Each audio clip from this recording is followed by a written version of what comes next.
ভারত একটা ভুয়া দেশ, চাপার ওপর চলতে চায়।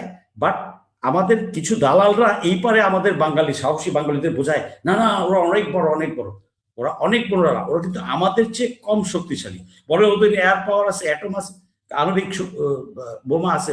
সো হোয়াট, কিচ্ছু হবে না, কিচ্ছু যায় আসে না। ও যুদ্ধ লেগেই দেখুক কিভাবে তার সে খণ্ড খণ্ড হয়ে যায়, আর তার সাবেন সিস্টার সবার আগে খণ্ড খণ্ড হয়ে যাবে। এটা ওদেরকে ভেঙে ছাড়বো না, ও কি আমার দাস দখল করবে? ওর সাত রাজ্য তো টুকরা টুকরা হবেই, এছাড়াও আরো কয় টুকরা হয় সেটা সময়ের ব্যাপার এবং দেখার বিষয় মাত্র।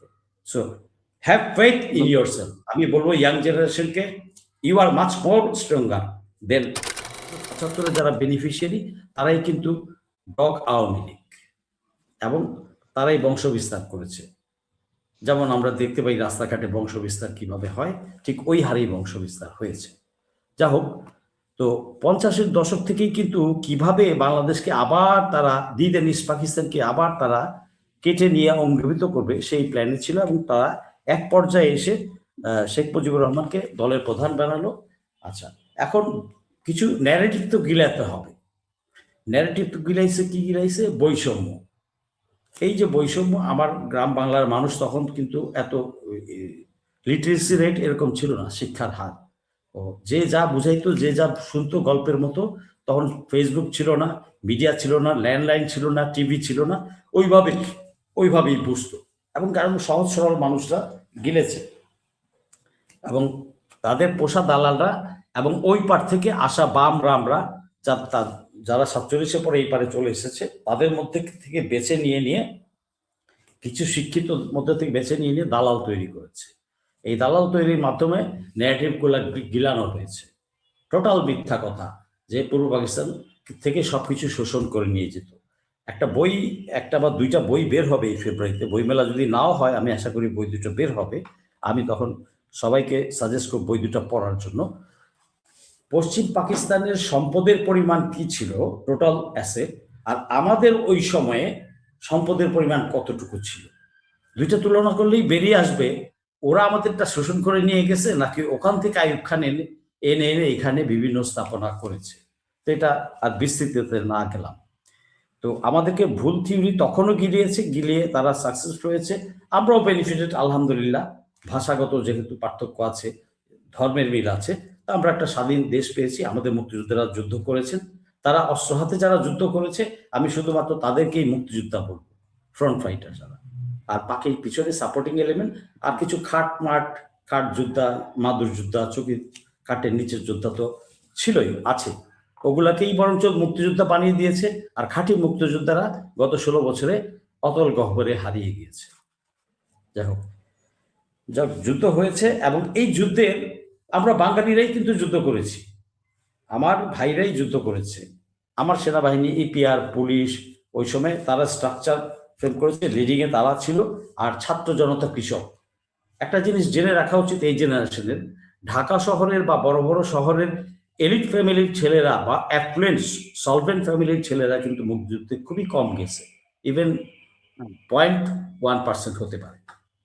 কিন্তু এই মুক্তিযুদ্ধের ফসল সাধারণ মানুষের ঘরে যায় নাই।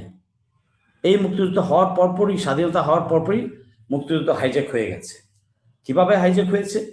ভারতীয় বাহিনী যখন ঢুকেছে, তার আগে বলি যে যুদ্ধ তো আমরা করেছি, আর আমরা করতে করতে এমন একটা সময় এসছে যখন কোণঠাসা পাকিস্তান আর্মি, তাদের লজিস্টিক সাপোর্টটা কমে গেছে।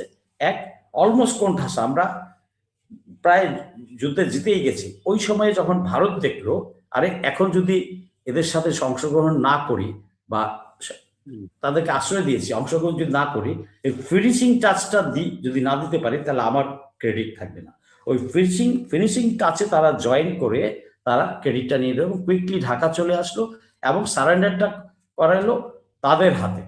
অথচ আমাদের জেনারেল ওসমানী এবং অন্যান্য সমন্বয়কদের কিন্তু ওই অনুষ্ঠানে ডাকা তো হয়ই নাই। যাও আসতে চেয়েছিল ওসমানীকে সিলেটের কাছাকাছি আসাতে বা কোনো একটা অঞ্চলের কাছাকাছি আসে, তার হেলিকপ্টার গুলি করে তাকে থামিয়ে দেওয়া, তো রাখা হয়নি। এটা একটা বড় চক্রান্ত। এই চক্রান্তটা আমরা 50 বছর কিন্তু জাতি বুঝে নাই, যারা বুঝছে তারা বলতে চাইলেও হাসিনার কারণে বলতে পারে নাই, তাকে ধরে নিয়ে পিক করে মেরে ফেলতো, তো সেটা বলতে দেওয়া হয়নি।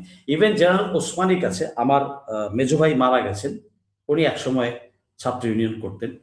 তো উনি জেনেছেন এবং উনি অনেকের সাথে কথা বলেছেন, মেজর জলিলের সাথেও কাজ করেছেন। তো উনি আমাকে বলে গেছেন এই যে যেন ওসমানীর কাছে হাতে লেখা তার একটা বই ছিল পাণ্ডুলিপি। এই পাণ্ডুলিপিটা কোনো এক সময় যে আমি ওনার শেষ জীবনের শেষ দিকগুলোতে তার কাছ থেকে নিয়ে গেছে একজন, সে নিয়ে গিয়ে ওইটা আওয়ামী ঘরানার কারোর কাছে বিক্রি করে দিয়েছে। ওইটা আর পাবলিশ হয় নাই। তো ওই বইটা যদি পাবলিশ হইতো তাহলে অনেক কিছুই আমরা আরো জানতাম। তো এই ছিল ভারতের কর্মকাণ্ড। এবং ভারত চেয়েছিল পাকিস্তানকে ভাঙবে, তাদের ফ্রন্ট কমাবে, 3-4টা ফ্রন্ট, একটা ফ্রন্ট কমাবে, দে ওয়ার সাকসেসফুল।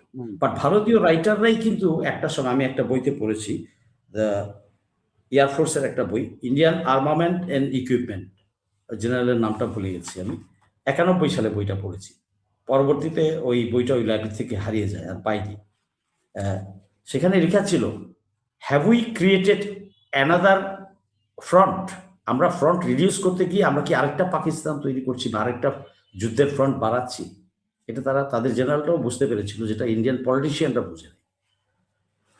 তো এরপর দেশকে স্বাধীনভাবে গড়ে ওঠার জন্য দেয়নি, কারণ মুজিব যখন আসলো ফেরত, তার সেনাবাহিনী তো ফেরত নিতে বলল মুজিব বাধ্য হয়ে, কারণ মুজিব দেখতে পেল যে আন্তর্জাতিক স্বীকৃতি মিলছে না। বাংলাদেশ একটা স্বাধীন দেশ, এটা আন্তর্জাতিক বিভিন্ন দেশগুলো স্বীকৃতি দিচ্ছে না। তো তখন তাকে বুঝিয়ে উইথড্র করালো ঠিকই, কিন্তু আরেকটা ঠ্যাং ইন্দিরা গান্ধী রেখে দিল। সেটা হচ্ছে সাথে সাথে জাতীয় রক্ষী বাহিনী ক্রিয়েট করলো, যেই রক্ষী বাহিনীতে কিছু কিছু ব্যাটালিয়নে সিও ছিল, মানে কমান্ডিং অফিসার, লেফটেন্যান্ট কর্নেল ছিল ভারতীয় নাগরিক। জেনে রাখুন, অনেক জেআরবি অফিসাররা এখন স্বীকার করবে, অনেকে স্বীকার করবে না। যারা পাচাটা তারা স্বীকার করবে না। আমার সিনিয়র সবাই, উইথ ডিউ রেসপেক্ট আমি বলছি, তারা জীবনের শেষ পর্যায়ে আমি আশা করব তারা সত্যটা বলে যাবে। তো ছিল না। 75-এর বিপ্লবের পর রাতারাতি তারা ভেগে যায় এই দেশ থেকে। এবং স্বাধীনতার পর তারা এটাও চেয়েছিল, মুজিবকে কোশ্চেন করেছিল, দাদা চাকরি বাকরি কি হবে? মুজিব তখন ধমক দিয়েছিলেন, রাখো তোমার ছোট্ট একটা দেশ, তার মধ্যে ভাগ বসাতে এসেছো, কোন এক সাংবাদিককে বলেছিলেন। এটা বইয়ে হয়তো লেখা নাই, বাট এটা শ্রুতিতে আসছে, এটা আমি জানি এবং এটা সত্য।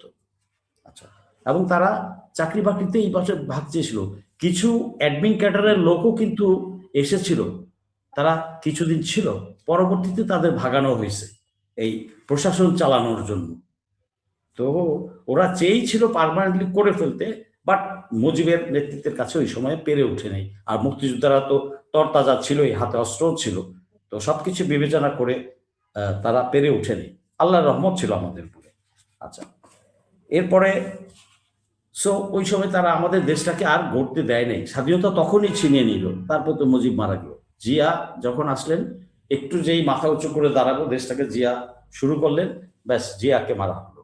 তারপরে এরশাদকে ওদের ওখানেই পেলে পুষে বড় করে এখানে এসে একটা পর্যায়ে রাষ্ট্রপতি করে দেওয়া হলো। তো এরশাদ যখন আর পারপাস সার্ভ করতে না চাইলো, তখন এরশাদকে থাপ্পড় মেরে বসায় দিল। তো এই হচ্ছে, ইনফ্যাক্ট আমাদের জনগণ কিন্তু প্রকৃত অর্থে একটা ম্যাপ পেয়েছে, একটা পাসপোর্ট পেয়েছে। স্বাধীনতা বলতে যেটা বোঝায় সেটা আমরা পাই। এই রাষ্ট্রের অঙ্গাঙ্গে সর্ব জায়গায় ও এই গত 54 বছর ভারতীয় আধিপত্যবাদী ছিল, ওদের নির্দেশনায় কাজ হতো। এখন আপনি বিভিন্ন, আমি শিক্ষাক্ষেত্রে আপনি ঠিক সার্ভে করেন কতজন শিক্ষক কোথায় কোথায় আছে, এবং এই এরকম আছে প্রাইমারি শিক্ষক ওই পারে বসে এই পার থেকে বেতন নিচ্ছে। এগুলো এত বিস্তৃতিতে গেলাম না, বলতেও সময় লাগবে আর শুনতেও অনেকের হাতে ঘা লাগবে, তাই ওগুলা বলছি। তো মুক্তিযুদ্ধটা কিন্তু তারা হাইজেক করে নিয়ে গেছে। আমার ইয়াং জেনারেশন জানা উচিত, এই যুদ্ধ আমরা আর কয়েকদিন কন্টিনিউ করলে আমরাই জিতে যেতাম, ওদের লাগতো না। ওরা যে রদ্দিমাল ট্যাঙ্ক নিয়ে আসছিল আমাদের পিছনে পিছনে, আমাদের মুক্তিযুদ্ধের আগে জনগণরা আগে পিছনে পিছনে ছিল, তাও তারা ভৈরব, আশুগঞ্জ, ওইসব জায়গায় ওদের ট্যাঙ্ক, ওই রদ্দিমাল ভাঙ্গারি, ওগুলা ডুবে যেত। আমাদের জনগণ ওগুলাকে ঠেইলা টাইনা উদ্ধার করে করে দিছে। এই যে রদ্দিমাল, যে এই রিসেন্টলি মাসখানেক আগে যে দুবাইতে একটা এয়ার শো হয়ে গেল, ওখানে ওদের তেজাস দেখা যায় লিক করতেছে, তেল চুয়াচ্ছে। তার একদিন পরে মনিটর ফ্লাই করলো, আকাশে গুত্তা খাইল। ঘুড়ি উড়াইতে গেলে যে ঘুড়ি যেমন গুত্তা খায় না, ওই গুত্তা খাইল গেল ওদের তেজাসের।